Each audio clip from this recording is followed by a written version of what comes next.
Passada a fase de pronúncia, nós entramos no artigo que se chama 422 do Código de Processo Penal, que o Ministério Público, primeiro é intimado o Ministério Público, depois a defesa, se tem assistente de acusação, Ministério Público, assistente, depois defesa, que é o prazo para serem arroladas as testemunhas,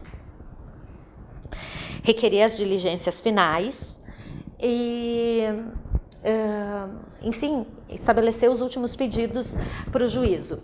E também é possível juntar documentos, mas depois também é possível no artigo 479, a gente pode também, antes do julgamento, juntar, mas esse momento também tu pode já juntar, eu normalmente sempre junto a atualização de como é que está a situação do réu naquele momento, até para eventual pedido de liberdade.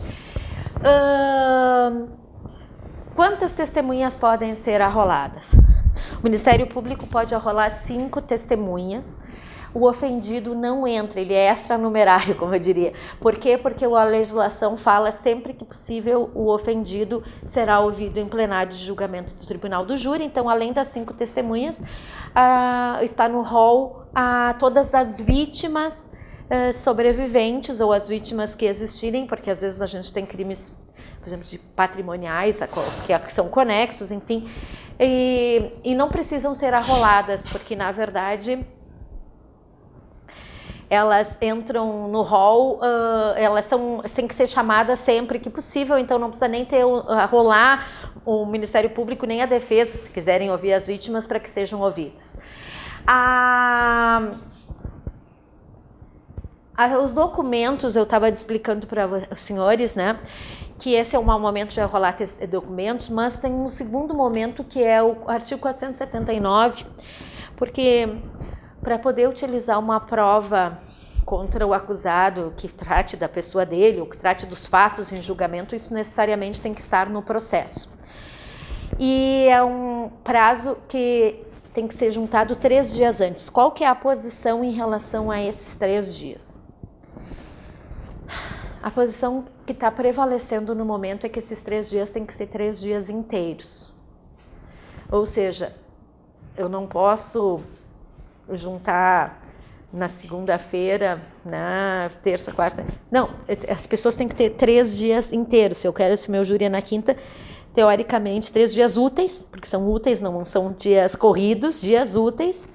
E teoricamente o melhor e o mais seguro é juntar na sexta-feira. Por quê? Porque tem várias decisões entendendo que se eu juntar na segunda-feira, ele é um prazo que se conta de trás para frente, é um prazo ao contrário, que ele conta de trás para frente, poderia ocorrer o risco de desentranhamento. E para que eu possa utilizar em plenário, necessariamente esses documentos têm que estar lá no processo. A princípio, a legislação não prevê que o assistente arrole, mas a jurisprudência tem entendido que sim, que se o Ministério Público não arrolou 5 testemunhas, o assistente pode complementar até chegarmos ao número de 5. E também pode requerer diligências que ele ache importantes. Em relação às testemunhas, a lei, se os senhores forem observar, vai falar ali em caráter de imprescindibilidade. Quando é que a gente arrola uma testemunha com caráter de imprescindibilidade? Quando eu quiser que, se ela não comparecer em plenário, que o juiz conduza para o julgamento. Para que eu mantenha esse caráter de imprescindibilidade, eu tenho que informar o endereço e pedir essa imprescindibilidade. E eu tenho que pedir no artigo 422. Não adianta 5 dias antes do júri eu juntar documentos e dizer que eu estava arrolando lá quando eu arrolei uma testemunha com caráter de imprescindibilidade. Esse caráter de imprescindibilidade tem que ser pedido no artigo 422. Então, e tem que fornecer o endereço. Não adianta só dizer que eu estou arrolando uma testemunha com caráter de imprescindibilidade sem fornecer o endereço para que seja cumprido o mandado de intimação e, no caso de não comparecimento, do mandado de condução. O que acontece em relação às testemunhas imprescindíveis? Se elas residem dentro da comarca, ok, o juiz tem que conduzir e tudo mais. Se elas residem fora da comarca, elas não têm obrigação de comparecimento. Mesmo que se arrole com caráter de imprescindibilidade uma testemunha, se ela não mora na comarca que vai ser feito o julgamento, ela não tem obrigação de comparecer e o júri não é adiado. e nem é determinado que o oficial de justiça vai em outra cidade para trazer a testemunha para o plenário de julgamento.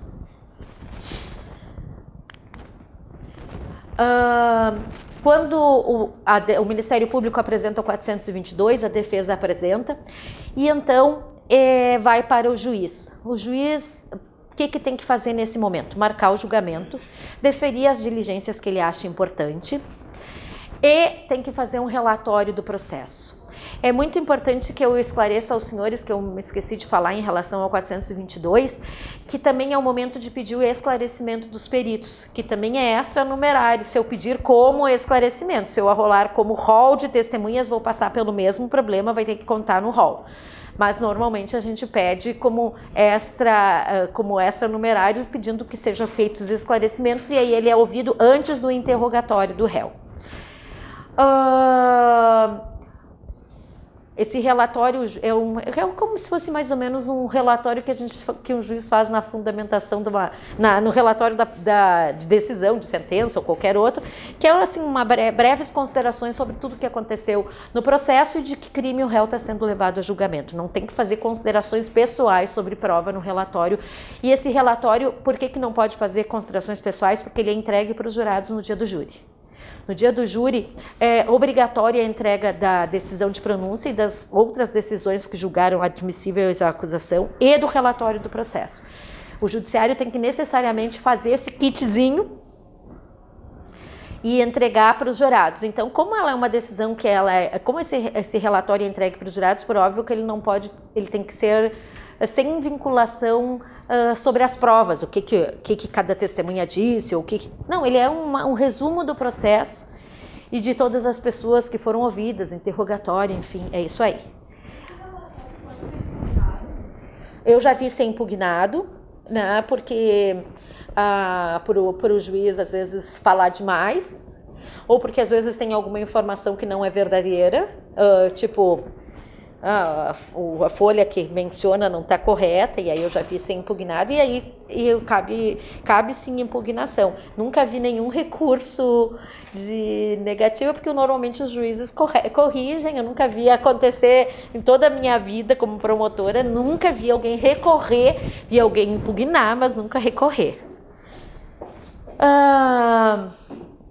Alistamento dos jurados sempre é de 10 de novembro de cada ano até 10 de novembro daquele ano. Ou seja, a partir da semana passada, os jurados que estamos trabalhando, teoricamente, seriam os jurados desse ano. Só que as cédulas não chegaram ainda, então provavelmente a gente só vai conseguir fazer isso no mês que vem.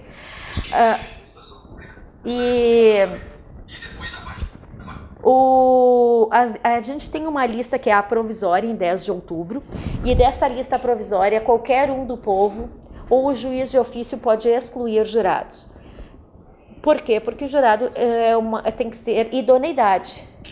E se nós tivermos jurados, como acontece às vezes, né, já me aconteceu mais de uma vez, de ter condenação criminal, tá visitando pessoas com fatos análogos, e aí não teria isenção, a gente costuma impugnar e tem tido sucesso nessas impugnações.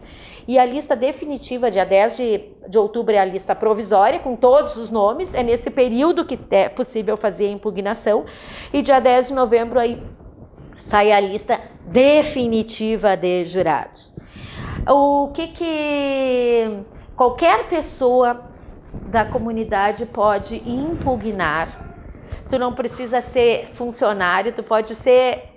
qualquer um dos senhores poderia, porque essa lista tem que ser afixada, olhar e verificar que tem algum jurado que os senhores conhecem, que não tem idoneidade, e podem fazer uma impugnação. Qualquer pessoa da comunidade pode fazer, não precisa ter formação jurídica, nem ser advogado para isso. Os senhores sabem que... Da comarca, óbvio.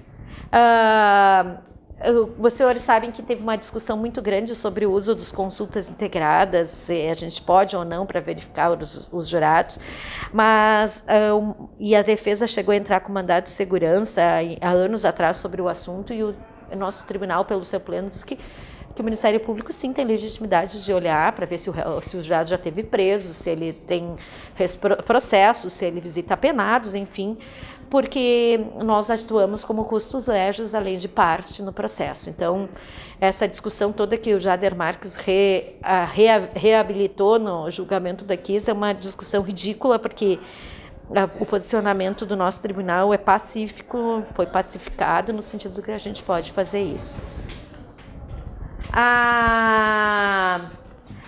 É muito importante que os senhores saibam isso. O recurso em sentido estrito, ele tem que ser sempre interposto em 5 dias com razões de 2, né? Da inclusão ou exclusão dos jurados, o recurso tem que ser feito, os termos e razões, tudo juntos. Não tem como fazer o termo antes e as razões depois.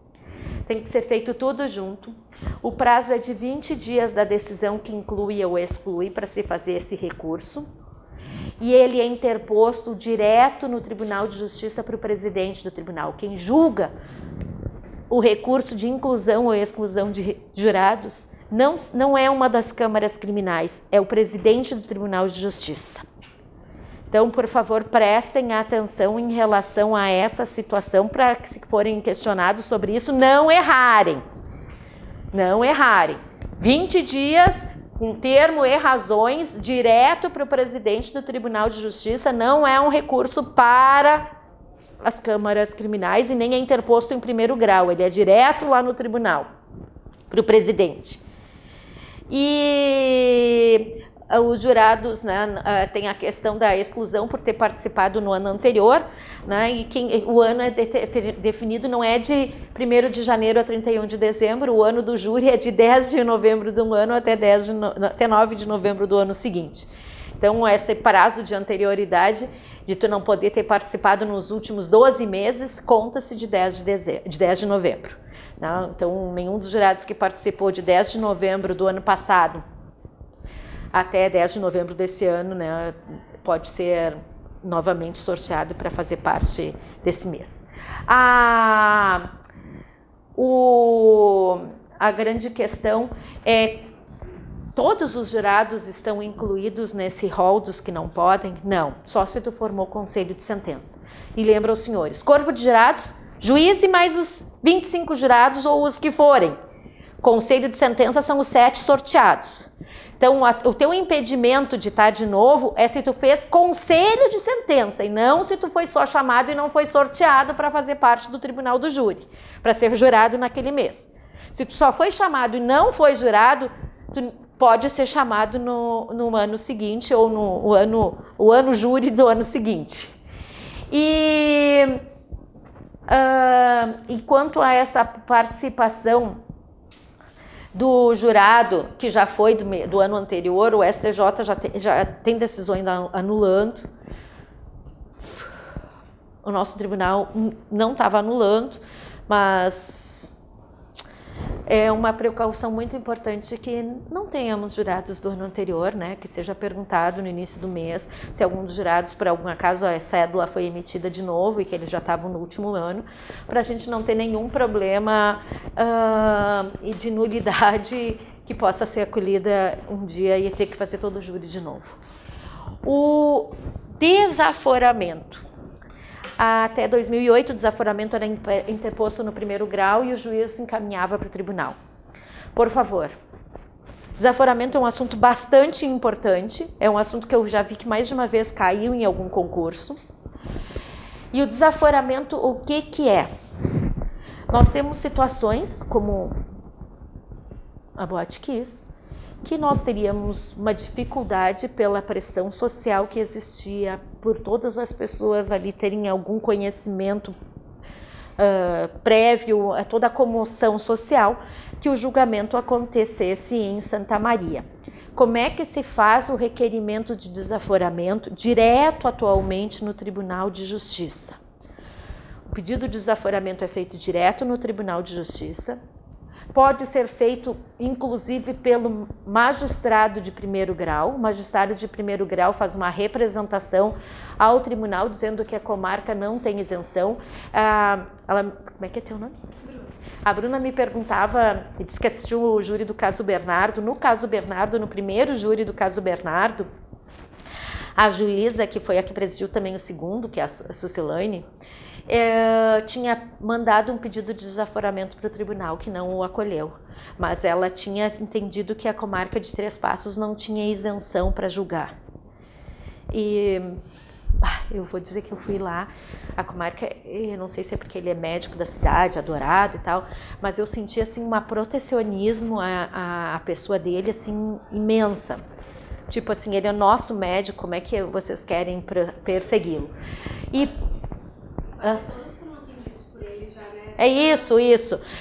É importante que as causas de desaforamento estão previstas em lei e elas são números clausos. Tipo, né, então é a situação da ordem pública, né, grande comoção, dúvida sobre a parcialidade ou imparcialidade do juiz, segurança do acusado. E por que eu coloco aqui? Não é do advogado. O advogado não pode dizer assim, eu estou me sentindo com medo se eu fizer lá porque as pessoas não gostam do réu, né? Porque eu vou ter que olhar, caminhar na cidade. Não, é a segurança do acusado e não do advogado que o defende. Esses números são números clausos. E tem uma previsão que eu nunca vi ser utilizada, mas não sei, né? Nunca vi, eu pessoalmente também nunca soube de algum colega que comentasse, que é a situação, 6 meses depois do trânsito em julgado da pronúncia, nós não tivemos ainda o julgamento, que poderia ser então pedido ao tribunal que fosse desaforado para remeter a outra comarca para que houvesse esse julgamento. Por óbvio que essa previsão não pode abarcar o juiz, porque senão o juiz que for ser vadio ou vagabundo ou qualquer coisa do tipo vai começar a pedir desaforamento de todos os seus processos, né? E colocar os outros a trabalhar e não ele. A grande questão em relação a essa questão é se a defesa, por exemplo, pede várias diligências e passou 6 meses. O posicionamento é no sentido de que esses 6 meses teriam que ser depois de atendidos os requerimentos da defesa. Se foram atendidos todos os requerimentos da defesa e não teve ainda o julgamento, teoricamente o defensor poderia pedir o desaforamento. Agora, ele não pode criar um monte de pedido de diligências, ou a defesa, ou o Ministério Público, e aí vir pedir o desaforamento. Por quê? Porque ainda tem diligências em cursos que têm que ser realizadas para a designação do julgamento. E em que momento que é possível fazer o desaforamento, pedir o desaforamento? Só a partir do trânsito em julgado da pronúncia até a decisão do júri. Se nós tivermos um júri anulado ou processo mandado a novo júri, é possível fazer aí novo pedido. Sim, se tivermos uma anulação do julgamento, é possível dizer, olha, na primeira situação não tinha, mas agora a situação está horrível. Várias decisões, vários julgados existem, porque várias vezes as defesas pediram desaforamento dizendo que havia comoção da imprensa. O assunto era muito tratado na imprensa. Em relação a isso, eu já disse, é números clausos, então não é motivo para desaforamento. E a decisão né, de quem pode pedir, né, eu já disse para os senhores, né, que o Ministério Público, o acusado por ser o advogado ou por representação do juiz, salvo naquelas questões dos 6 meses. A preferência sempre vai ser pela comarca mais próxima, mas não necessariamente, porque às vezes a situação na comarca do lado vai passar pelo mesmo viés que a comarca que está próximo. Então não teria sentido tu desaforar, por exemplo, o caso Kisk em Santa Maria para a comarca de, vamos supor aí, Juí, que teve vítimas iguais, enfim, por isso que optaram no desaforamento da Kisk que viesse para a capital e até pela melhor estrutura de realização do julgamento. E a grande questão é se alguém pede o desaforamento, se o processo suspende ou não, se ele fica suspenso ou não, até a decisão da Câmara em relação ao desaforamento. Quando a pessoa faz o pedido de desaforamento, pode pedir a suspensão do julgamento. Quem vai decidir sobre essa questão da suspensão é o relator do processo. Se achar que as razões são fundadas para que seja suspenso, ele pode sim suspender. E é importante que vocês saibam que o pedido de desaforamento tem preferência de pauta. E por que tem preferência de pauta? Porque ele só pode ser feito depois da trânsito em julgado da pronúncia. Então, se não for julgado rápido, corre o risco de desaforamento ser julgado e o júri chegar, né, não ter sido julgado o pedido de desaforamento e já sair a decisão de julgamento. Eu tive anos atrás, muitos anos, um processo que foi pedido de desaforamento porque a família do réu começou a procurar os jurados. E aí vários foram ameaçados. Então tinha a questão da imparcialidade, da garantia da ordem pública. E aí quando veio para Porto Alegre, o advogado queria que viesse de volta para cá, né, para o interior, que era Santa Rosa. O STJ entraram com habeas, porque da decisão teoricamente não caberia recurso, não tem previsão legal, e o STJ me suspendeu o processo por 1 ano. 1 ano. E o réu preso. Eu dizia, meu Deus do céu, mas aí para terminar, né, o julgamento do habeas, para dizer, não, realmente tinha que ser fora, não, que fique em Porto Alegre. Mas assim, 1 ano a gente ficou esperando essa decisão. Me lembro desse processo assim como se fosse hoje, que eu tinha assim uma preocupação, uma soltura, né, e, enfim. Quando as partes pedem o desaforamento, necessariamente, né, o juiz da comarca, o juiz que é o titular, é ouvido, salvo se foi ele que pediu. A súmula 712 do Supremo Tribunal Federal diz que necessariamente o advogado de defesa tem que ser ouvido se o juiz representa ou se o Ministério Público pede o desaforamento ou se o assistente pede. Importante que os senhores saibam, né, e tenham noção dessa súmula, né, 712, que se não for ouvido, a gente teria uma nulidade. E se a questão se é permitido ou não o reaforamento, ou seja, se aquela situação inicial que caracterizou a necessidade do desaforamento desaparece. Eu acho difícil acontecer isso, mas é possível pedir o reaforamento ao tribunal também, né? E na verdade, mas é muito, eu nunca vi na minha vida um reaforamento. Eu já vi em decisões judiciais de tribunais de outros estados. Aqui no Rio Grande do Sul eu nunca vi uma decisão de reaforamento acontecer. E aqui o réu, se o julgamento está demorando muito, ele pode pedir, e aí não tem nada a ver com desaforamento, é um outro item, para que o tribunal, vamos supor que passou os 6 meses, mas tu não quer pedir o desaforamento do processo, né? Porque tu quer ser julgado na tua comarca, tuas testemunhas moram ali, se for para outra comarca, não sei se elas vão vir.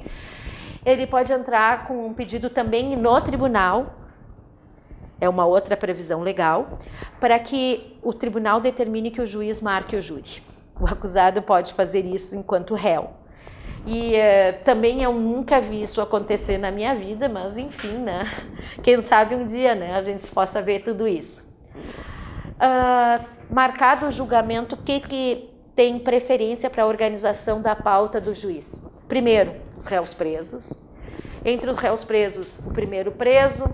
Se todos são presos, o que está pronunciado primeiro.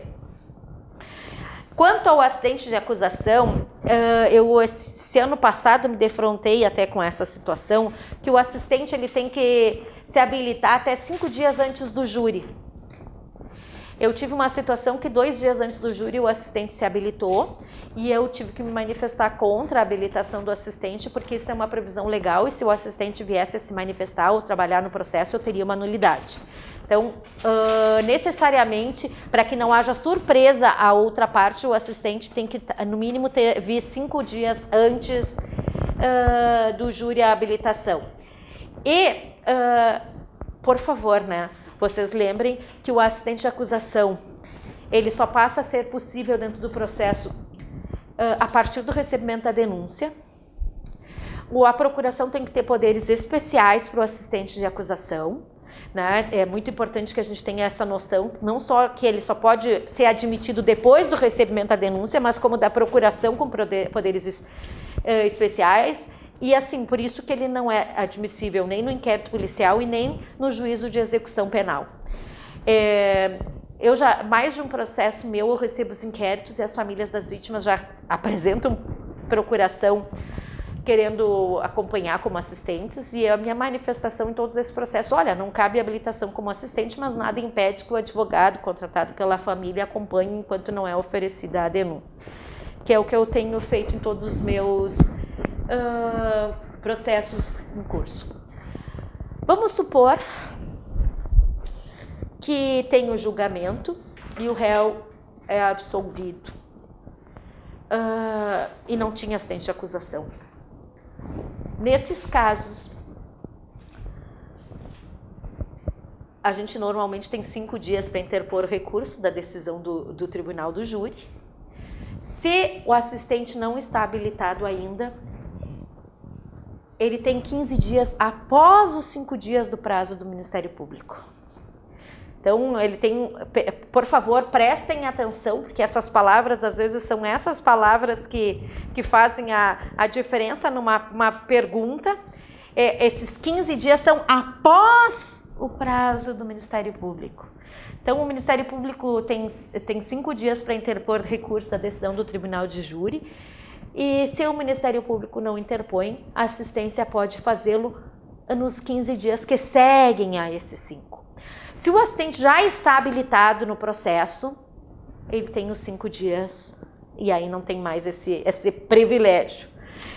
O objetivo do legislador, imagino eu, é que se não houver recurso do Ministério Público, que as famílias fiquem contentadas com a presença de recurso. E aí eu já falei da procuração, e a questão é qual que é a legitimidade do assistente. Né? Se discutiu muito sobre se ele podia recorrer para aumentar a pena e às vezes há o interesse das famílias, por exemplo, que o crime seja cumprido em regime fechado e aquela pena não permite. Antigamente era pacífico que não podia o assistente recorrer da pena, mas atualmente, a posição mais atual, eu já expliquei para os senhores, o assistente passou a ter um pouco mais de voz no processo e ele pode recorrer sim do aumento de pena. Assim como pode recorrer do afastamento de qualificadoras. Posso pedir um retorno só uma questão que eu fiquei com dúvida, que é a última questão. Quando falaram do assistente habilitado ou não habilitado, ele só tem os 15 dias se ele não tiver habilitado efetivamente para ter os 15 dias posteriores. 15 depois do Ministério Público. Sim. Só se ele não estiver habilitado. Exatamente. Se ele cumprir os requisitos para estar habilitado no 430, ele não vai ter esses 15. Ele tem os 5 normais. Tá, ok. E é que eu já vi acontecer isso, né, das defesas, ter alguma, não comigo, em processo meu, mas já vi famílias ficarem indignadas com a absolvição, achar que o Ministério Público não foi bem, eu sei e tal, e aí habilita o assistente para fazer o recurso, para ver se consegue reverter no tribunal, enfim. A legitimidade para recorrer da qualificadora, o STJ admite. Para o assistente, sim. E embaixo, recurso para aumento da pena, tem 2 posicionamentos. Mas a posição mais atual que pode, entendeu? Porque antigamente o posicionamento é que não podia fazer, o assistente não podia recorrer para aumento de pena, e era pacífico. E agora, uma visão mais atual é que sim, que pode, tanto do STJ quanto do STF. Eu já expliquei para os senhores que o sorteio, né, tem que ser 10 a 15 dias antes, né? Não há nulidade em sorteio de mais de 25. E quais que são os requisitos? Ter 18 anos e notória idoneidade. A lei não exclui o analfabeto, tá? Agora, por óbvio que eu acho que se eu tivesse um jurado analfabeto, ele não vai nem saber o que é a cédula sim e o que é a cédula não. Então, apesar da lei não falar, mas não tem sentido se a gente tem papéis com sim ou não, que vão exigir nesse momento a leitura de alguma coisa, que nós tenhamos analfabetos, mas a lei não exclui. O serviço do júri é obrigatório, mas estão isentos, ou seja, não, né, se são convocados, tem que pedir para informar que estão isentos, né? presidente, ministro, governador, deputados, vereadores, membros do MP, da Defensoria, Magistratura e seus servidores. Então, por exemplo, a Lara, se fosse convocada, ela tem que dizer... Eu fui convocada uma vez. E os militares ativos e as pessoas com mais de 70 anos que requeiram. Porque se tu tiver mais de 70 anos e quiser ficar no júri, beleza. Esses outros, presidentes, servidores do MP, do judiciário, esses são isentos, não precisam ficar. Mas os maiores de 70 várias vezes ficam, porque gostam, porque têm uma ocupação, enfim. E a última questão para isenção é alegar justo impedimento por requerimento. E o que seria um justo impedimento? Bom, é a questão da íntima convicção, do tipo, aquela coisa que a gente já falaria, o jurado que vem intimamente já convencido de que vai sempre absolver ou sempre vai condenar, e aí ele pode pedir, né, dizer que eu... Nesses casos, normalmente a lei prevê a realização de serviços comunitários e tal, mas na prática nenhum juiz aplica isso. Quais que são as vantagens de ser jurado? Enlistação e igualdade de condições,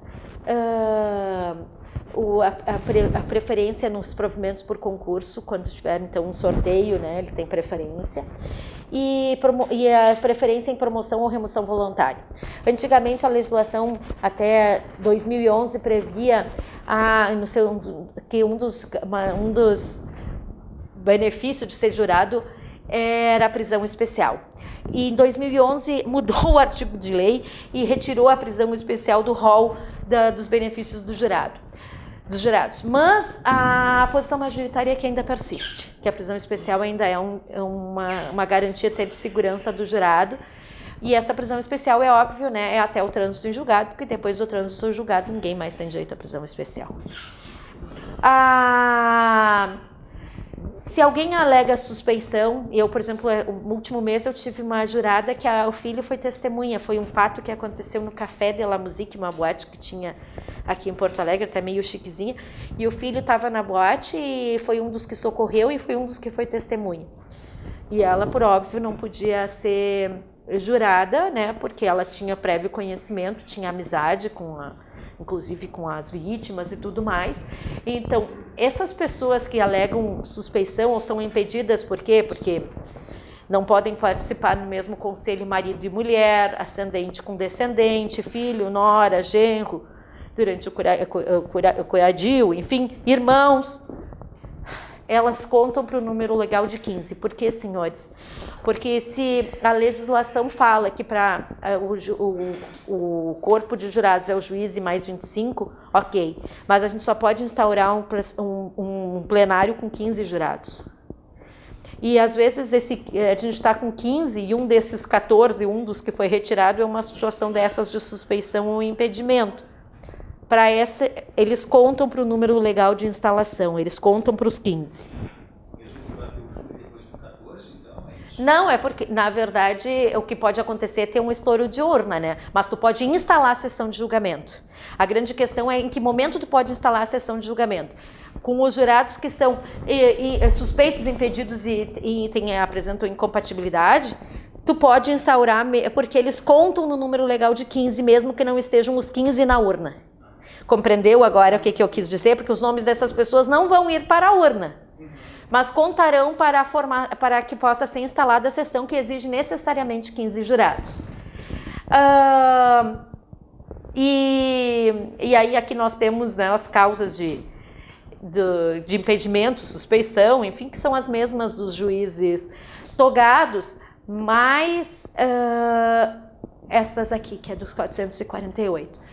Que um jurado que participou de uma sessão de julgamento de um réu não pode participar do outro. Se nós tivermos um processo anulado, o jurado que julgou o primeiro processo não pode julgar o outro. Tudo isso para garantir a imparcialidade do tribunal do júri.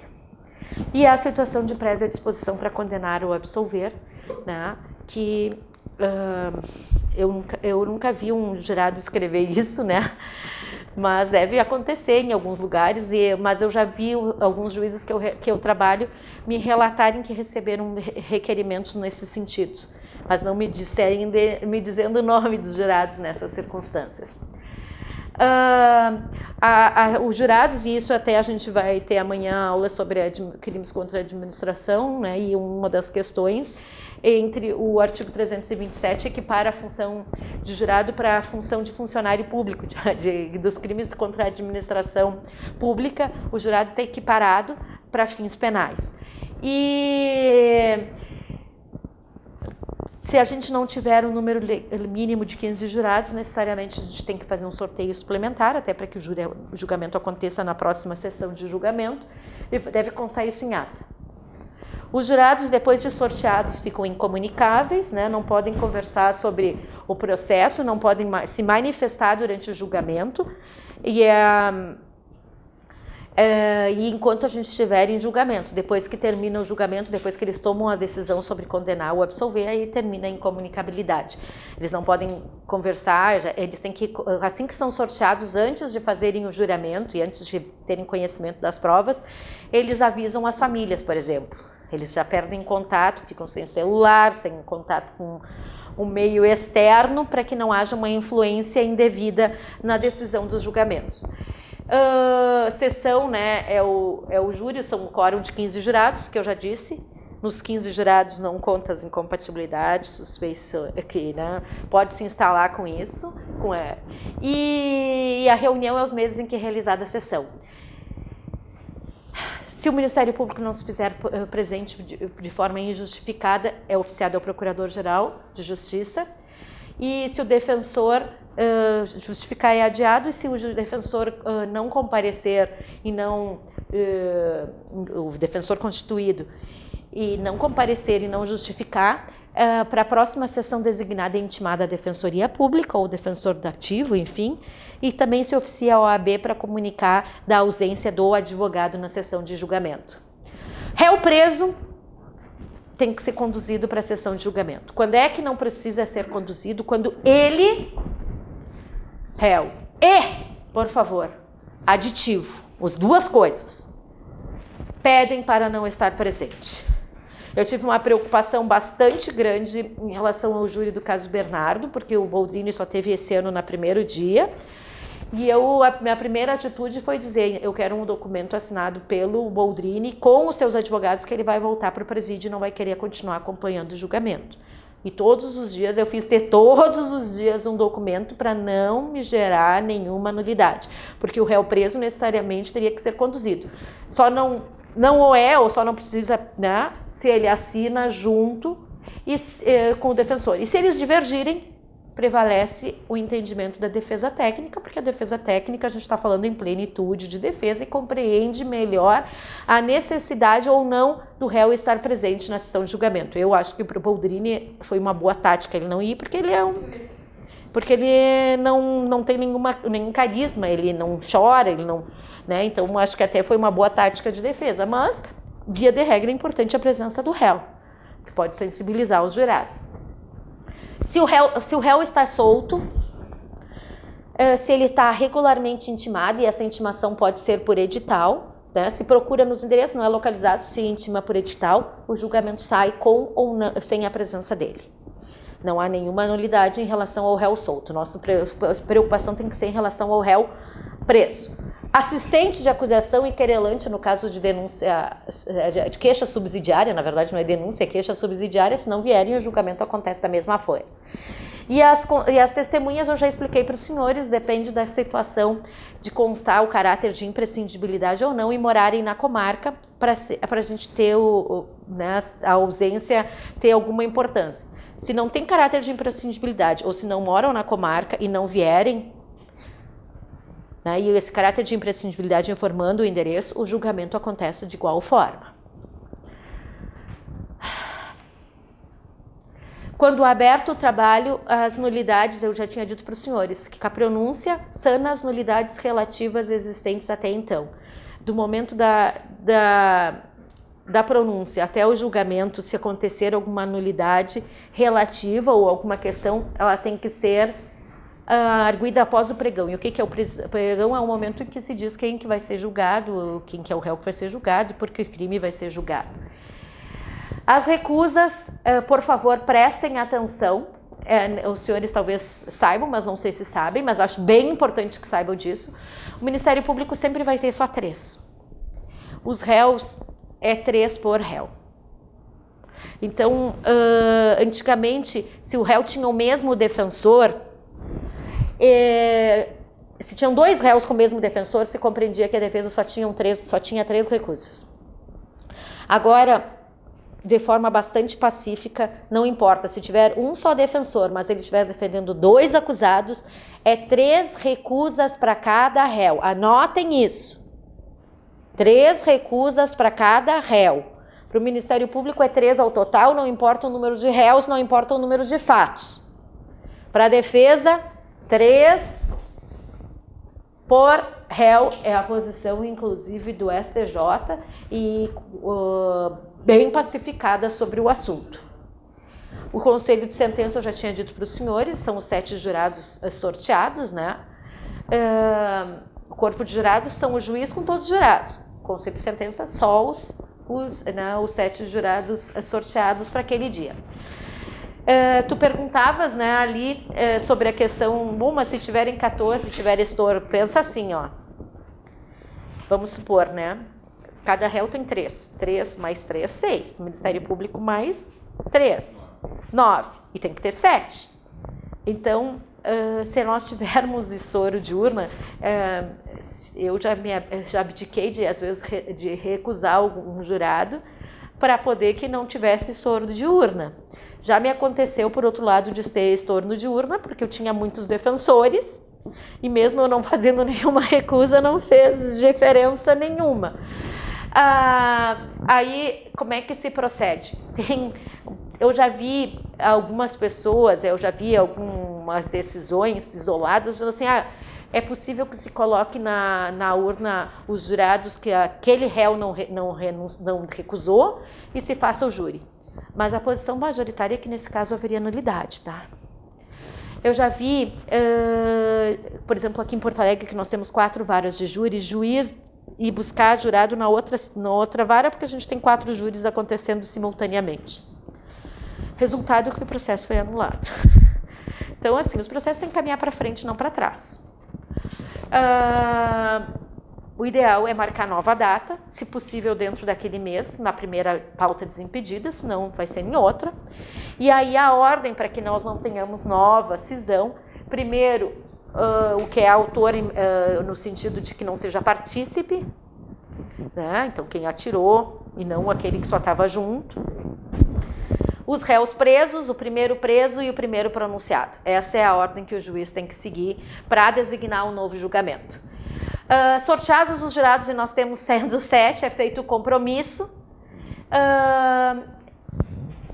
Eu nunca vi um juiz não fazer o compromisso, mas se deixar de fazer, a nulidade é relativa, ou seja, tem que ser arguida no momento oportuno. Então, por isso que é difícil que aconteça, porque quando ele arguir, né, mas pode ser que a defesa deixe todo mundo começar a ler o relatório do processo e tal, e aí vai arguir e tal, e aí, enfim, mas eu nunca vi isso. Eu já expliquei para os senhores que os jurados necessariamente recebem o relatório do processo e a decisão de pronúncia e as outras decisões que julgaram admissível a acusação. Como é que é o procedimento do júri? Feito o sorteio dos jurados, né? Eles recebendo esse relatório mais a pronúncia, se começa ouvindo a vítima, o ofendido, depois as testemunhas de acusação, depois as de defesa, acariação, reconhecimentos, é a mesma ordem da instrução. Esclarecimento dos peritos, e as partes e os jurados podem pedir leituras de peças. Só que o que pode ser lido, antigamente podia ler tudo. Agora é as provas irrepetíveis, cautelares, precatórias, as provas, né, não é mais tudo. Então, as provas periciais podem ser lidas porque são irrepetíveis, a testemunha que morreu, que não pode ser ouvida em juízo, no plenário, ela pode ser lida o depoimento, mas não é mais ler todo o processo, porque já aconteceu de jurado chegar nesse momento e dizer assim, eu quero ler todo o processo. né? Já vi isso acontecer todos os meus anos de júri. E as perguntas, o Ministério Público, a defesa, fazem as perguntas diretamente para as testemunhas e os jurados sempre por intermédio do juiz-presidente, ou seja, o jurado não pode simplesmente, quando ele é oportunizado a ele, né, porque que ele ouça ao fim, né, o juiz, Ministério Público, defesa, se as testemunhas são de acusação, o assistente de acusação antes da defesa, depois, então, os jurados é oportunizado a palavra. Ele não pode levantar e começar a fazer ele diretamente a pergunta para evitar que haja uma contaminação, porque o jurado pode, com essa pergunta feita de forma oral, manifestar a vontade dele e aí nós teríamos dissolução do conselho de sentença. Então, ele sempre tem que fazer por intermédio do juiz. Ele escreve a pergunta. Essa é a realidade e entrega para o juiz, que vai formular e aí sem mostrar a intenção do jurado em relação a esse julgamento.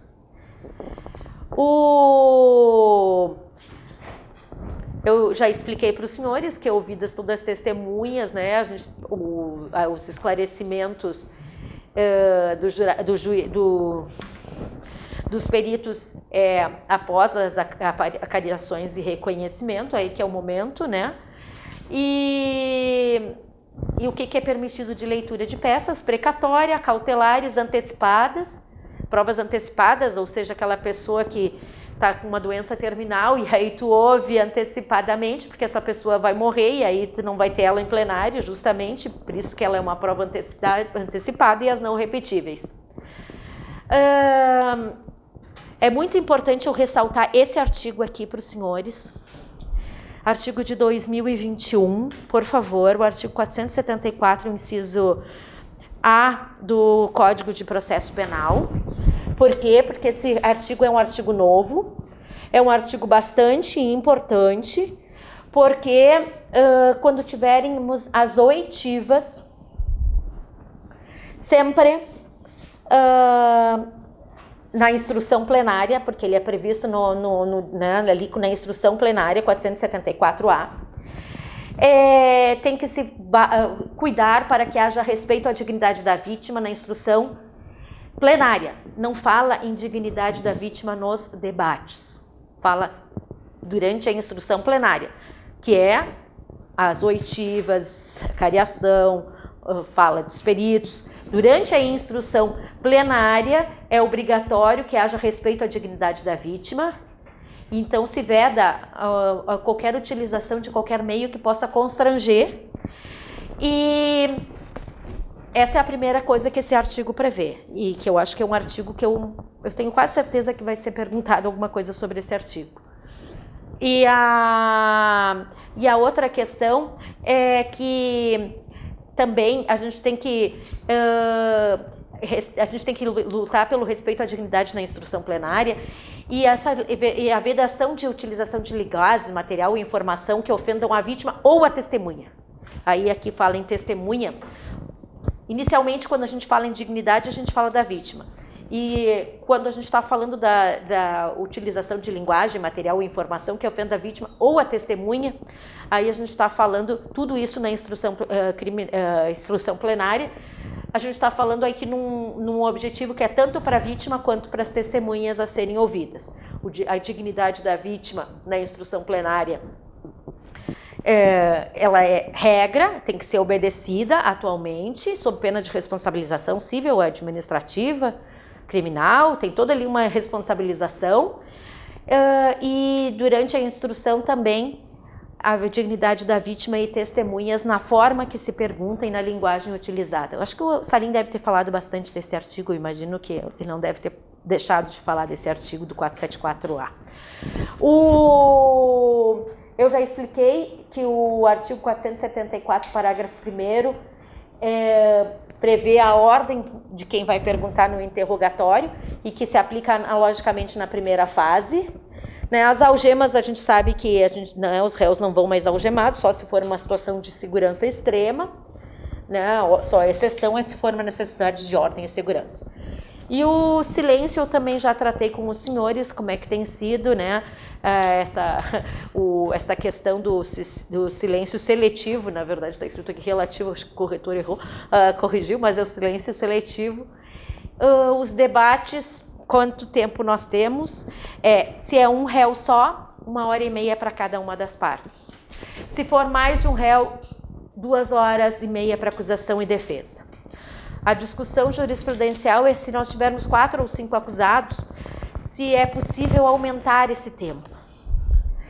E no julgamento do caso Kiss, como eu disse, esse julgamento ele traz uma série de precedentes que são importantes em termos nacionais, porque até então nós não tínhamos um posicionamento firme e forte do STJ sobre o assunto.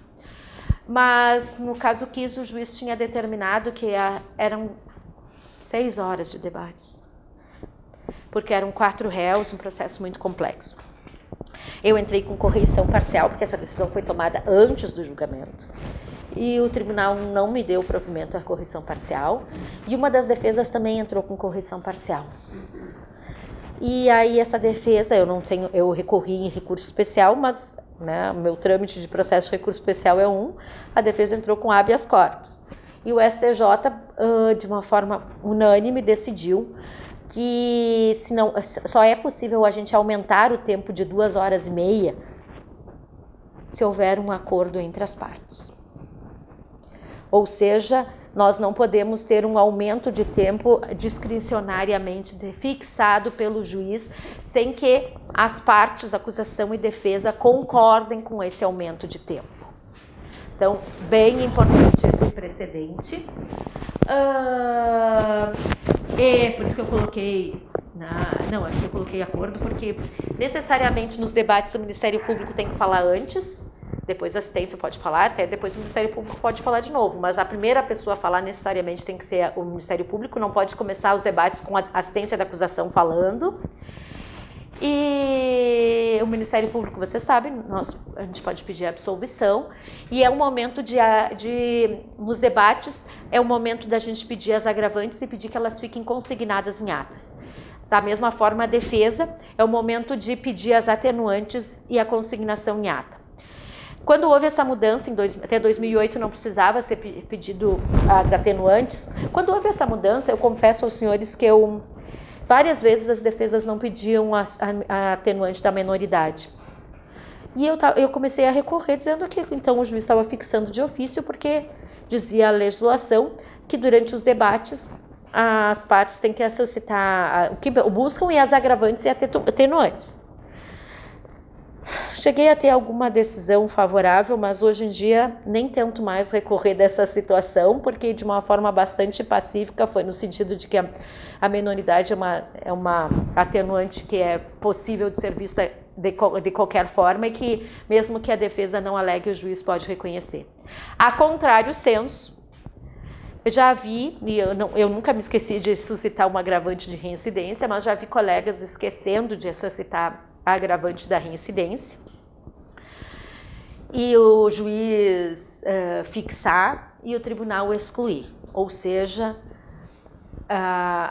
como a decisão é contra o réu, necessariamente a defesa pode contra-argumentar na sua fala, e se a gente não, uma decisão que poderia ser desfavorável, a defesa poderia argumentar alguma coisa para dizer que não existe a reincidência por um motivo ou outro. E então, as agravantes, se a gente não suscitar, morreram. O posicionamento é esse em relação ao assunto.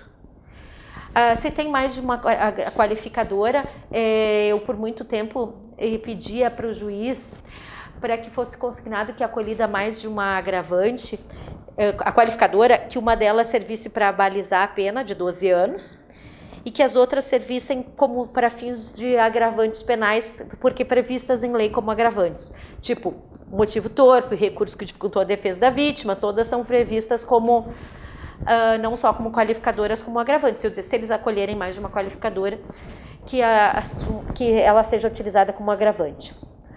Mas, atualmente, o tribunal diz que não há necessidade disso, que o juiz de ofício pode, tendo mais de uma qualificadora, transformar uma delas no homicídio com pena mínima de 12 anos e as outras usar como agravante para fins de aplicação de pena. A defesa eu já falei, né? Todas as teses e atenuantes. Se nós não tivermos uma defesa, a gente tem a previsão expressa de dissolução por causa do princípio da plenitude de defesa, que está na Constituição Federal. É possível reinquirir testemunhas a pedido das partes, né? Antes da réplica e tréplica.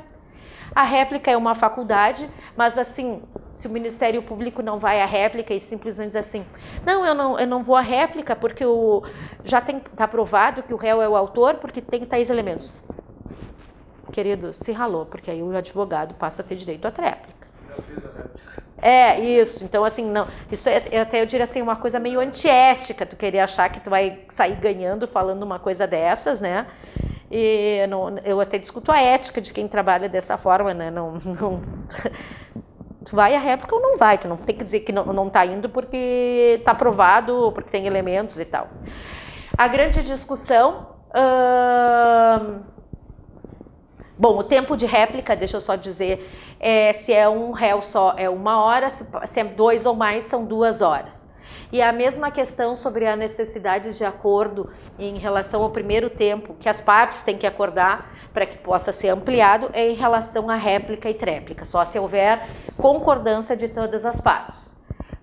Se nós tivermos mais de um réu e não houver um consenso de quem vai começar, de como é que vai ser a divisão do tempo, aí o juiz tem que fazer essa divisão, e a mesma coisa em relação ao Ministério Público e o assistente de acusação. Se não houver um acordo entre o Ministério Público e o assistente do tempo de fala de cada um, o juiz tem que, então, tomar a decisão. E aí eu coloquei aqui, se não efetivada, não tem que ficar dando explicação e dizendo que o réu é culpado. A tréplica, se o Ministério Público vai à réplica, a defesa pode não ir à tréplica. A posição da jurisprudência é no sentido de que, como a gente fala em plenitude de defesa, se o defensor não for à tréplica, teoricamente seria uma opção. Mas se o Ministério Público vai à réplica, como o princípio que norteia é o de plenitude de defesa, a defesa tem que ir. Porque nós poderíamos ter, na ausência da tréplica, caso de dissolução de conselho de sentença por ausência de defesa. E então, ela é uma faculdade entre aspas, porque se não for, a jurisprudência tem anulado porque entende que houve prejuízo na plenitude de defesa. Já me aconteceu de eu de ir para a réplica e a defesa na tréplica arguir tese nova. Qual que é o posicionamento sobre o assunto?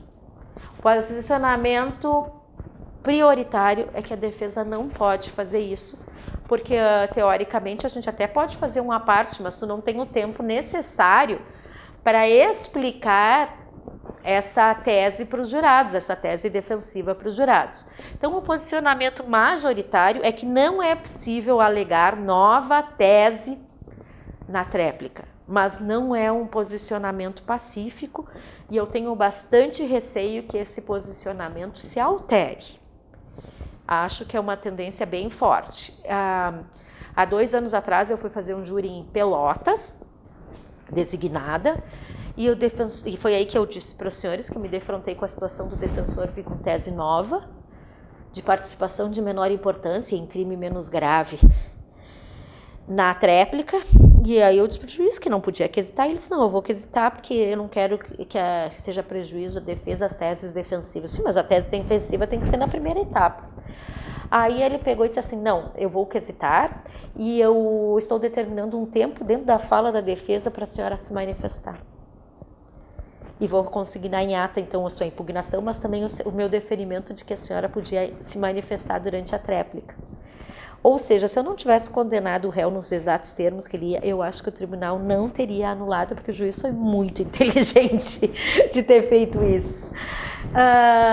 Mas é por isso que eu acho que, e eu já sei de vários colegas que estão enfrentando essa situação com deferimento de quesitação, porque eu tenho grupos nacionais de discussão sobre júri e tudo, e acho que a gente talvez tenha uma surpresa nos próximos tempos sobre o assunto. Mas atualmente ainda o posicionamento é de que não é possível quesitar a tese arguida na tréplica. Salvo engano, Bernardo, a senhora não fez um acordo também com a Não fiz. Não, com a defesa de Aumentar o tempo? poder fazer as perguntas para não ir à réplica, não? Não, porque eu fui à réplica. Eu fui à réplica. Falei todo o meu tempo, aliás. Tinha uma preocupação muito grande. Aquela comunidade ama aquele médico. Foi uma coisa horrível. O que é proibido nos debates? Artigo 478 do Código de Processo Penal. Essa proibição, diga-se de passagem, é taxativa.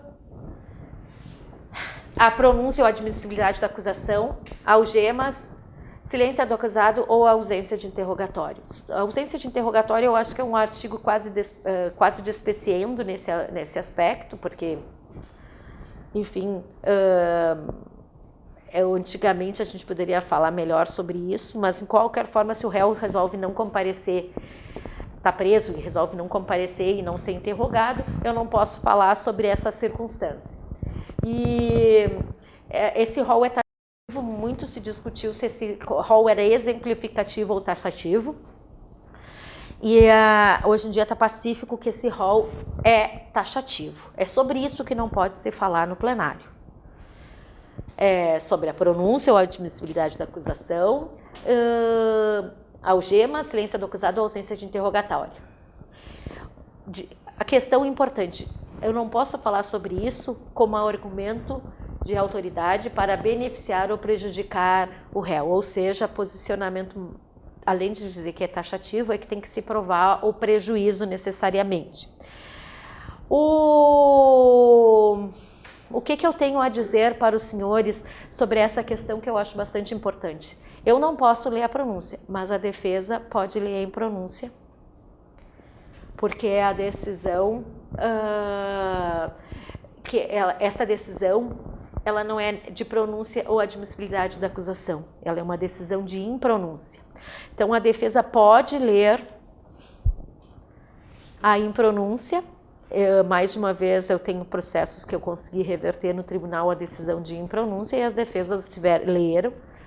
Eu até faço consignar em ata só para fazer constar, porque as decisões do tribunal todas são no sentido de que é possível a defesa ler a decisão de impronúncia. Esse ano, não sei se os senhores viram, ou se foi esse ano ou final do ano passado, que o STF, não foi esse ano, teve uma grande discussão sobre, nos feminicídios, sobre a tese de legítima defesa da honra. Não sei se os senhores acompanharam essa discussão. E, teoricamente, apesar do rol do 478 ser taxativo, atualmente, essa é a posição que o STF firmou, é que não pode a defesa alegar como tese de defesa legítima defesa da honra. Se acontecer, claro, tem que consignar em ata, e eu acredito que a posição vai ser de anular os processos se as defesas vierem com essa tese. Eu já enfrentei júris no início da minha carreira com esse tipo de tese, atualmente dificilmente eu tenho visto acontecer, porque acho que é uma maior consciência dos defensores em relação aos direitos das mulheres. Parece-me que a tônica de quem defende não pode ser uma tônica de criar um descrédito total. E hoje em dia quem alega isso, eu acho que cria um descrédito total frente aos jurados. Mas, enfim, a gente está no Rio Grande do Sul, né? A gente não sabe em outros estados da federação mais machistas, ou em terras, eu estou falando de Porto Alegre, mais machistas, se isso não continua sendo uma tese que as defesas gostam de discutir. A gente está aqui numa sociedade mais pluri, né? Mas às vezes lá no interiorzão, enfim, pode ser que isso possa colar. Aqui, sobre a juntada de documentos eu já tinha falado antes, que tem que ser 3 dias antes do júri. A jurisprudência atual tem entendido, majoritária, que tem que ser 3 dias úteis inteiros, e essa juntada que não pode ser utilizada questões que envolvam matéria de fato do julgamento. A outra parte tem que ter ciência, né? E, por exemplo, o PowerPoint, que é uma coisa bem moderna, né, atualmente nos júris, os advogados usarem, não há nenhum impedimento, não precisam juntar antes para poderem utilizar. Se for utilizado algum documento que não está no processo, tem que se provar que esse documento, que essa juntada que não foi feita, que esse documento, que esse vídeo, que essa causou efetivo prejuízo para se conseguir ter uma reversão e anular o julgamento. Eu vou dizer para os senhores que mostrar prejuízo às vezes é meio complexo, porque como o jurado julga por íntima convicção, a gente não sabe exatamente o que ele decidiu. Então, a tendência é que se fale que houve prejuízo ou não de acordo com os interesses que a causa estabeleça, porque essa que é a verdade. Essa questão eu acho que é importante que os senhores tenham bem clara. Durante o julgamento, ou seja, durante os debates, as partes e jurados podem pedir para o orador indicar a folha que ele está falando do processo. Vejam, a outra parte e os jurados, os dois. O jurado pode pedir isso através do intermédio do juiz presidente, sempre, né, mas pode pedir. Agora, essa segunda questão só os jurados podem. Esclarecimentos do orador ao que ele está alegando e também fazem através do juiz presidente. Ou seja, se o jurado quiser compreender aquilo que o orador está falando e alegando para poder se compreender a sua postura, ele pode fazer, isso é um direito dele, e aí não fala partes e jurados, fala só jurado. Os apartes, senhores, estão previstos na ata do júri. Antigamente não havia uma previsão legal da existência dos apartes e eles aconteciam, mas agora, quando a gente fala da ata do júri, fala entre as coisas que devem constar na ata, na presidência do trabalho. O juiz, quando regula a presidência do trabalho, entre as suas funções consta a de regular os apartes. E ele pode acrescentar um tempo para o outro orador de até 3 minutos para que ele possa voltar ao seu raciocínio. Necessariamente tem que ser 3 minutos? Não, pode ser 1, se a parte foi uma coisa rápida e que não atrapalharia o raciocínio do outro orador, do outro debatedor. Terminados os debates, o juiz tem que perguntar aos jurados se eles estão aptos ao julgamento. E já, às vezes acontece da defesa dos jurados quererem algum esclarecimento a mais. E sobre esse esclarecimento, o que tem se posicionado, quais são os dois posicionamentos sobre o assunto? Que sempre tem que ser deferido, ou o juiz só pode deferir se é essencial para o julgamento da causa. Essa é a posição majoritária. O juiz, não é qualquer coisa que o jurado pede que vai poder ser atendida e deferida, né? Qual que é as consequências desse deferimento?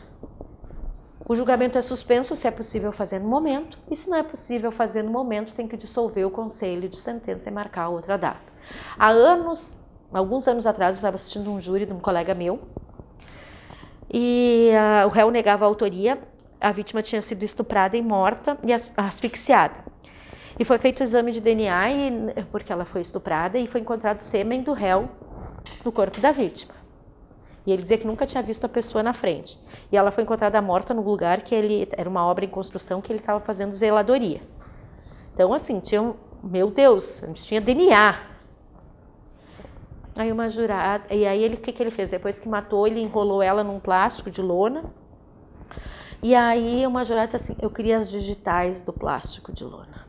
Só que esse plástico de lona demorou uns 4, 5 dias até essa senhora ser encontrada. Ficava na parte de baixo e tinha sido inundado de água. Ou seja, as digitais nós jamais conseguiríamos encontrar digitais por causa da presença da água. Nós jamais íamos conseguir encontrar, considerando os números de dias, e que essa lona ficou embaixo da água, entendeu? Na época o juiz deferiu a diligência, que como eu imaginava veio inócua, né? Mas acho que houve uma falta de não querer criar uma confusão do juiz com os jurados, no sentido de dizer, olha, isso aí não vai ser essencial, chamar os jurados e dizer assim, se a senhora não quer, absolva, mas isso não vai resolver em nada, não vai vir nenhum resultado dessa suposta perícia, porque ela estava embaixo da água, enrolada numa lona, e essa lona já não tem mais digitais, porque não poderiam ser encontradas digitais. Enfim, meu colega estava fazendo um júri esse ano, um jurado resolveu que queria... a vítima tinha o auto de exame de corpo de delito, queria todo o prontuário médico. Aí era um fato de que tinha acontecido há 10 anos atrás. Aí o juiz tentou conseguir no HPS, disseram, não, essa época não estava digitalizado, isso aí está lá num arquivo. A gente precisa de no mínimo 30 dias para desarquivar, abrir as caixas, ver onde que está. Júri dissolvido. Muito ruim. Só 7 a 8 da noite ser dissolvido o júri com essas coisas assim. A materialidade estava aprovada, enfim. Mas era um juiz que estava recém começando do último concurso, acho que faltou experiência para ele. O juiz pergunta se estão aptos, se estão aptos, né? Se não estão, qual que é a diligência, né? E se estão aptos, a gente vai passar para os quesitos. Quais são as fontes dos quesitos? Eu já disse para os senhores, é a pronúncia, o interrogatório e os debates. Por que o interrogatório? Porque às vezes a defesa técnica o réu pode alegar negativa de autoria, mas a defesa técnica pode dizer assim, como segunda tese, por exemplo, eu alego também legítima defesa. Então, ambas as questões são fontes de quesitos para uma decisão. O primeiro quesito é sempre relativo à materialidade do fato, ou seja, sobre a existência do fato. Aqui não se pergunta quem, e sim se o fato aconteceu. Se nós tivermos a questão da discussão da causa superveniente, a situação, por exemplo, que eu falei para os senhores, a pessoa fica amanhã, meu júri de amanhã, a pessoa ficou um mês e meio no hospital e morreu. Certamente amanhã eu vou ter uma discussão de causa superveniente. Nesses casos, o ideal é que se divida o quesito da materialidade em 2. Né? Primeiro, se foram desferidos golpes, e segundo, se esses golpes resultaram nas lesões que causaram a morte. Nesses casos, quando há uma discussão, porque eles podem, aí se disserem sim no primeiro, o fato aconteceu, se disserem não foi isso que resultou a morte, a gente volta a ter um crime de tentativa de homicídio. Então, acho que nesses casos é melhor dividir, essa é a orientação. Depois, a gente pergunta sobre a autoria, se são mais de um, a gente vai perguntar como cada um concorreu, especificando as condutas. Não posso simplesmente dizer que fulano concorreu, porque nós não teríamos como o réu se defender se eu só colocasse isso, tem que ser específicas condutas. E se foi negado que foi autor do fato, por 4 votos, né, quando a gente chega em mais de 3, ou seja, 4 daquela forma, o réu está absolvido. Se disserem que sim, ele é o autor, nós temos a pergunta obrigatória desde 2008, que é o jurado absolve o réu. A minha discussão sempre foi que eu acho que ela é uma pergunta ruim para o Ministério Público, porque a gente só chega ali se a gente disser sim, o fato aconteceu, sim, o réu é o autor, e aí o jurado tem que mudar. Às vezes ele esquece de mudar. Então eu sempre ressalto muito nos julgamentos que aqui os senhores têm que mudar, por favor, prestem atenção, prestem muita atenção, se querem condenar tem que dizer o jurado absolve, não. E esse quesito do jurado absolve, tiveram no início, quando foi logo estabelecida a mudança legislativa, tinha um juiz dizendo assim, olha, se a tese é de negativa de autoria e o réu, os jurados disseram que foi ele o autor, entendo que não resta prejudicada essa pergunta do jurado absolve. No entanto, o posicionamento dos tribunais, de forma pacífica, dizendo que não, que esse quesito é obrigatório, mesmo quando o réu, a única tese é negativa de autoria, necessariamente tem que se fazer esse quesito que é obrigatório, porque o jurado, pela sua íntima convicção, pode resolver absolver, mesmo sendo a tese de negativa de autoria, por qualquer outro motivo.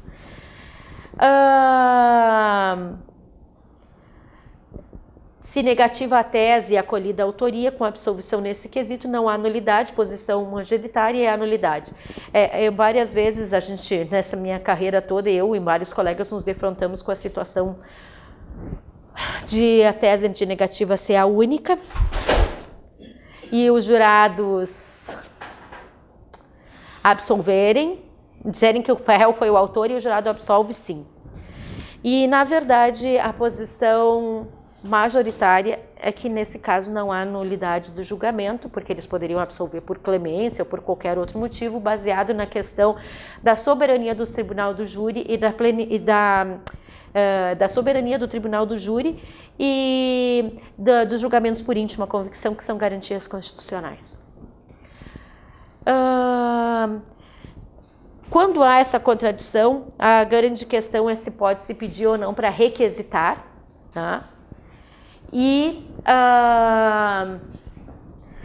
Então eu estou dizendo assim, o réu, a tese única é negativa, os jurados disseram que ele é o autor, o jurado absolve, sim. Eu por várias vezes, às vezes que me aconteceu isso, pedi para ser requisitado, tive um juiz que requisitava, mas tive outros que entendiam que não podem requisitar, porque os jurados já exerceram sua soberania. E essa é a posição majoritária, que não pode requisitar. Se os jurados disserem que o jurado absolve, não, o réu está condenado, aí a gente passa para ver as outras questões, né? Se nós tivermos um réu que nós não estamos discutindo negativa de autoria, e sim, ele alega legítima defesa, inexigibilidade de conduta diversa, estado de necessidade. A pergunta ao jurado absolve é uma única, não é uma para cada tese. É uma única vez se pergunta o jurado absolve. Vários colegas diziam assim, mas um jurado pode querer absolver por legítima defesa, outro por inexigibilidade, outro por legítima defesa, e aí a gente, quando somar isso, teria absolvição. Eu entendo que assim, o jurado quer absolver, vai absolver e ponto. Não existe essa discussão. Normalmente o que quer absolver está absolvendo todas as teses, porque qualquer tese vai servir para ele. Então é uma única pergunta, mesmo que haja pluralidade de teses. A questão aqui importante é que nós podemos ter teses de defesa não de negativa nem de legítima defesa e tal, mas sim a de desclassificação, principalmente nos crimes de tentativa. A grande questão, né, é onde é que esse quesito tem que ser feito. A jurisprudência atual do STJ entende que a primeira tese tem que ser a que for mais importante, a principal do réu. Ou seja, primeiro temos que, essa é a posição do STJ, primeiro temos que quesitar, de acordo com o STJ, se essa é a principal tese, se o jurado absolve, e se ele disser que não, a desclassificação. Se a gente for ver o artigo de lei, seria o contrário, primeiro a desclassificação e depois o jurado absolve. Mas o STJ tem entendido em sentido diverso, entendendo que se o jurado desclassifica, ele perde a competência, e que muitas vezes ele quer absolver, e que aí não foi dado a ele a oportunidade de o fazer. E é a posição do STJ, anulou já vários júris porque não foi feito, porque essa era a principal tese de defesa, a absolutória e não a desclassificatória. Então, por exemplo, no júri da Kiss, primeiro foi pedido se eles absolviam e depois foi feita a tese desclassificatória, por exemplo, porque a tese principal era absolutória.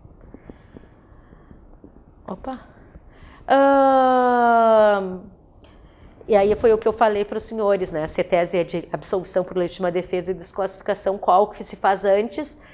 E a posição majoritária eu já expliquei para os senhores. Primeiro a tese principal e é a tese que está sendo adotada hoje em dia. A questão principal é se a tese única é desclassificação, não tem tese ou outra. Se desclassificado, né, a gente tem assim a tese de desclassificação e de negativa de autoria, não tem tese de legítima defesa. Se desclassificado, o juiz fica vinculado ou não à autoria que foi formulada pelos jurados.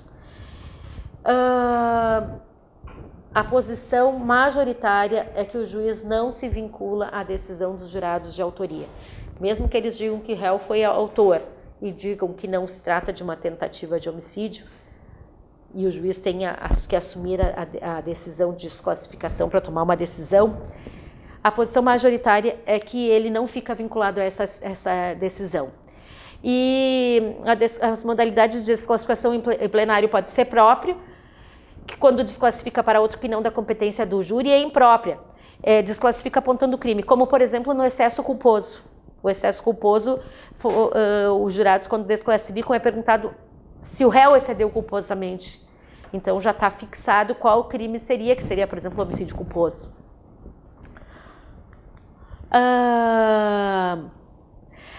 Essa questão é bem importante, por favor, prestem bastante atenção. Vamos supor que a gente tenha 2 ou 3 réus. Para um deles, os jurados desclassificam a conduta. Para o outro, não. Teoricamente, a decisão de desclassificação é uma decisão que remete ao juiz singular a decisão do crime remanescente, se ele vai absolver ou vai condenar.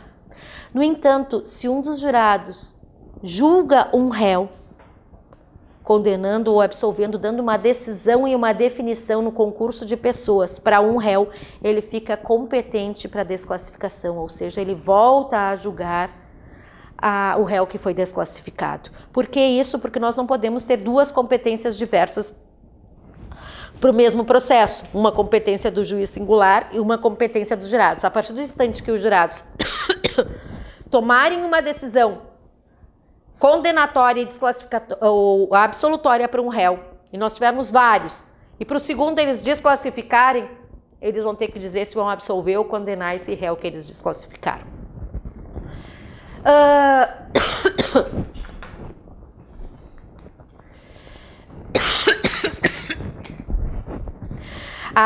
Perguntado se o jurado absolve, né?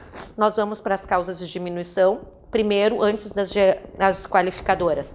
E aí a gente pede as privilegiadoras, violenta emoção, é um quesito, aí depois as outras questões de participação de menor importância, participação em crime menos grave, sempre primeiro as teses de defesas. E primeiro sempre as teses de defesa e depois as de acusação. Importante a gente ter essa noção da qualificadora em relação à privilegiadora. Na hipótese dos réus acolherem uma privilegiadora, eu acho que isso é uma questão bem importante. Acolhem a violenta emoção ou o crime ter sido, né, contra aquelas situações de ser a pátria, enfim, acolhem a privilegiadora. É possível ou não é possível quesitar as qualificadoras?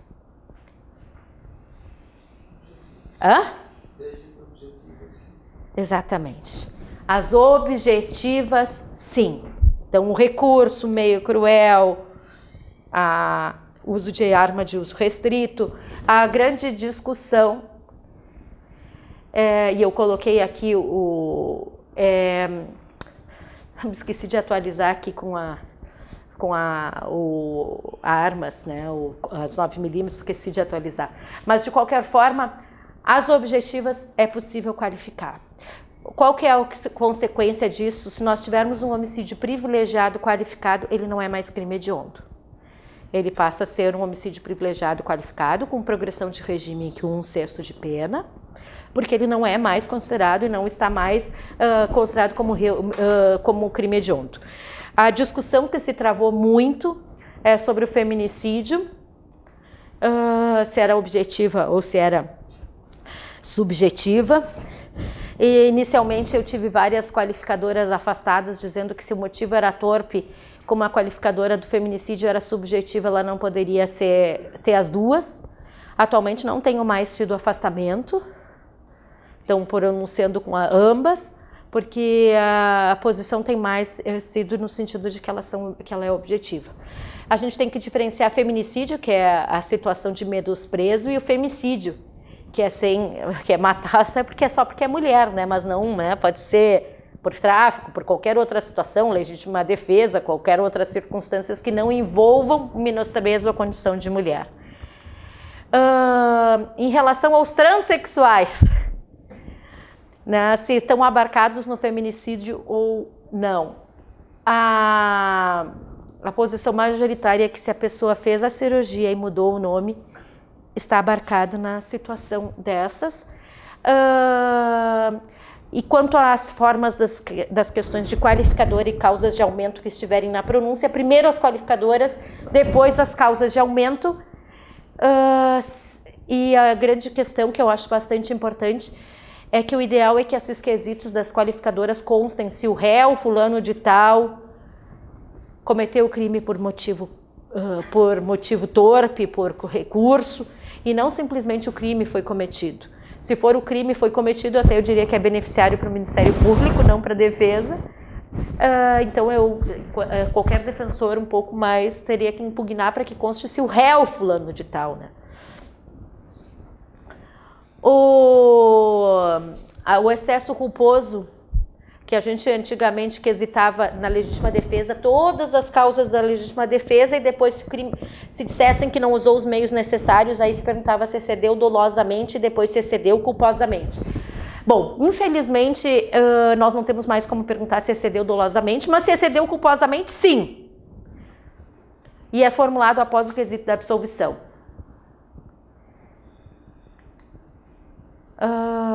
Se a tese de defesa é a inimputabilidade, a posição majoritária é que para a gente quesitar a inimputabilidade precisamos de laudo. Não pode simplesmente chegar lá no plenário e dizer o réu é inimputável sem ter um laudo até então. Como é que a gente quesita isso? Primeiro a gente pergunta, fato aconteceu, depois a autoria, depois o jurado absolve, e aí se o jurado disser não absolve, aí a gente vai para o quesito da inimputabilidade, que é uma forma de absolvição que a gente falaria imprópria, mas tem que ser perguntado primeiro se o jurado não vai absolver ele, porque aí ele não tem nem medida de segurança, nem tratamento ambulatorial. Se a gente observar algum vício, tem que ser suscitado e constar em ata, né, se não for acolhido nos quesitos, porque é uma nulidade que tem que necessariamente ser arguida antes de ser feita a votação dos jurados, né, antes. Se nós tivermos mais de um réu, para cada réu é feita uma série e para cada crime um fato. Então, assim, mais de um réu, cada réu, uma série. As agravantes e atenuantes, eu já disse, têm que ser suscitadas em plenário e decididas pelo juiz. Antigamente era votado se os jurados acolhiam as agravantes e atenuantes, agora não se faz mais isso. E uma situação bastante peculiar, que eu me defrontei uma vez no passado, e agora eu tenho um outro processo que eu estou passando por isso, o réu está fazendo a própria defesa. No meio da situação, o réu tinha outros defensores que acompanharam a votação dos jurados.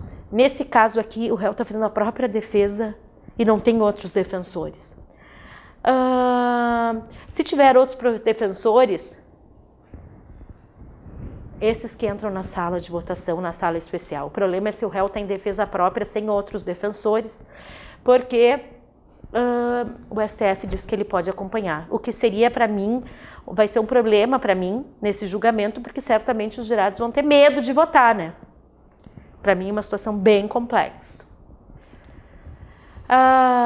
Eu já expliquei como é que é a votação, uma palavra escrito sim e uma não. A primeira urna vai o voto válido, a segunda que a gente quer descartar, né? Não tem muita dificuldade na votação.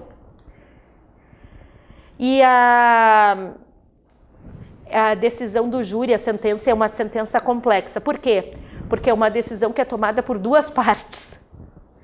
Os jurados e depois pelo juiz, né? Os jurados dão um veredicto e o juiz declara o veredicto e aplica a pena para o caso concreto. Aí eu já expliquei essa questão de utilizar uma agravante, se são mais de uma, como qualificadora. A posição eu já expliquei sobre as atenuantes e agravantes, essa parte eu já falei anteriormente. O artigo 492, sim, é um assunto bastante em voga, né? Porque o artigo 492, em 2019, foi dito que as penas superiores a 15 anos, se o juiz der uma pena superior a 15 anos, ele tem que deflagrar desde então a execução provisória. Bom, eu não preciso dizer para os senhores a discussão tremenda que se criou em relação ao assunto. porque uma parte da jurisprudência entendeu que esse dispositivo era inconstitucional, porque feria o direito de inocência do réu, porque ainda caberia recurso, e porque o réu respondeu solto, como é que ele vai ser preso agora?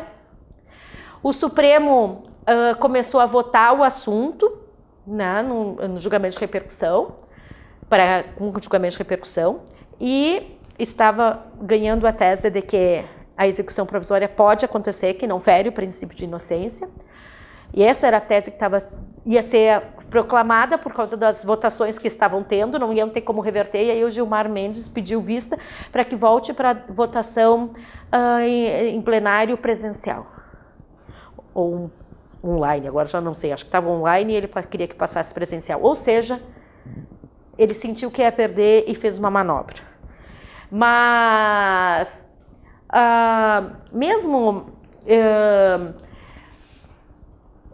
quando a gente está falando nessa decisão da pena superior, o juiz, quando é que ele tem uma exceção? Porque eu entendo que a gente logo vai ter uma decisão pacífica, com repercussão geral, na verdade, do Supremo dizendo que tem que prender, porque o Gilmar Mendes fez uma maracutaia, mas não vai durar para sempre, e ele está perdendo por causa dos votos dos demais.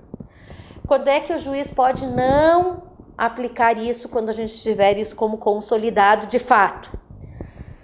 Se ele achar que substancialmente nós teremos uma situação de revisão criminal, de recurso com provimento, de recurso com possibilidade de modificação da decisão, porque teve uma grande nulidade, porque a decisão foi condenatória e manifestamente contrária à prova dos autos, ele pode, nesses casos, não deflagrar.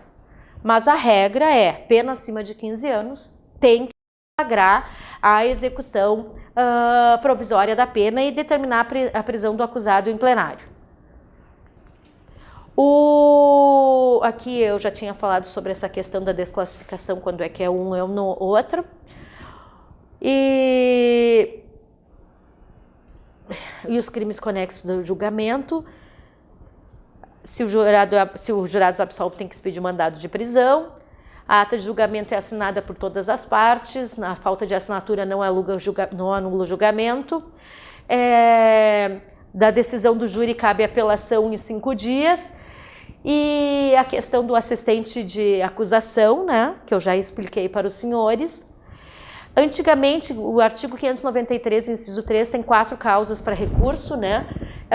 Nulidade, erro ou injustiça, da decisão não for de acordo com a decisão dos jurados e a decisão manifestamente contrária à prova dos autos. Então, nulidade, a decisão do juiz não for de acordo com a decisão dos jurados, erro ou na pena, né?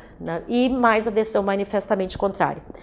Antigamente, se não especificava por qual dos dispositivos estava se recorrendo, a apelação não era conhecida. Ou seja, tinha que colocar 593, inciso 3, a linha A de nulidade, no termo de interposição. E se não colocava, os tribunais não conheciam a apelação. Esse posicionamento está bem mudado e hoje em dia... Ao contrário de antes, não há necessidade disso. Eu ainda coloquei aqui uma questão que eu acho bastante importante. Na questão da deflagração da execução previsória, se foi decretada pelo juiz a execução provisória, a defesa pode pedir no tribunal para que tenha efeito suspensivo, para o réu aguardar em liberdade o recurso. E quando é que o tribunal pode, o relator, conceder essa direito de apelar em liberdade, se a decisão de recurso, se o recurso não for protelatório e tiver aquela mesma situação de questão substancial, ou seja, uma nulidade escancarada, uma prova que não podia ter admitido uma condenação. Então, é possível pedir ao relator do recurso de apelação em pedido próprio ou nas razões de apelação, esse efeito suspensivo. E ela é uma exceção a essa situação das penas acima de 15 anos. A questão das ações rescisórias, né, das revisões criminais, o posicionamento majoritário é que, como a gente fala em soberania do tribunal do júri, no juízo rescisório não é possível que o tribunal absolva e sim que mande a novo júri. Eu já tive júri por revisão criminal, que eu fiz de novo, né? O recurso da defesa e eu fiz de novo. E eu coloquei aqui as causas, né, de que cabe recurso de apelação, e essa expressão manifestamente contrária eu já expliquei aos senhores, tem que ser aquela decisão super importante. E aí a gente tem que discutir se o Ministério Público ainda pode recorrer da decisão manifestamente contrária à prova dos autos. Essa é uma discussão que está se travando de uma forma bem ampla, no sentido de que a defesa pode, por linha D, mas que o Ministério Público não poderia mais.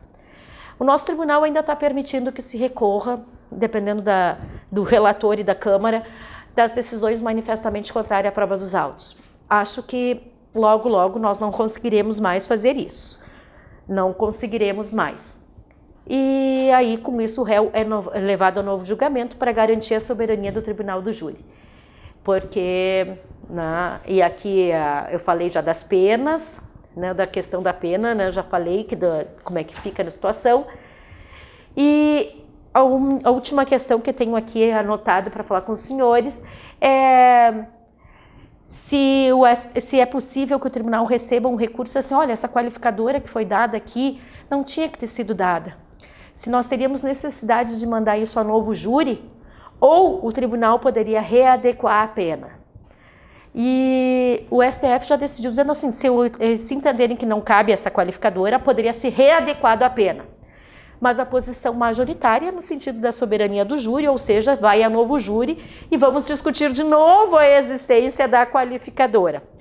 Eu já falei um pouco da rescisão, enfim, e é isso. O júri... Sobre a revisão? A posição majoritária da consequência da revisão é que... no STJ e STF também admite a revisão, mas manda novo júri. Não, a readequação. Hã? A readequação. A readequação das qualificadoras. A posição majoritária é que tem que ir a novo júri. A plenitude do júri? Pós da plenitude e a soberania do tribunal. Mas ali está escrito que o STF ele admite o tribunal fazer. Sim, ele já admitiu. Está escrito.